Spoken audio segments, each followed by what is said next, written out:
বাংলাদেশে পাচারের আগে অস্ত্র সহ গ্রেপ্তার হলো এক যুবক। বুধবার সকালে বহরমপুর স্টেডিয়ামের কাছ থেকে ওই যুবককে গ্রেপ্তার করা হয়েছে।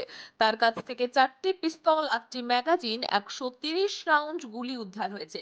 ধৃতের নাম সোহান রেজা, বাড়ি জলঙ্গির ঘোষপাড়ায়।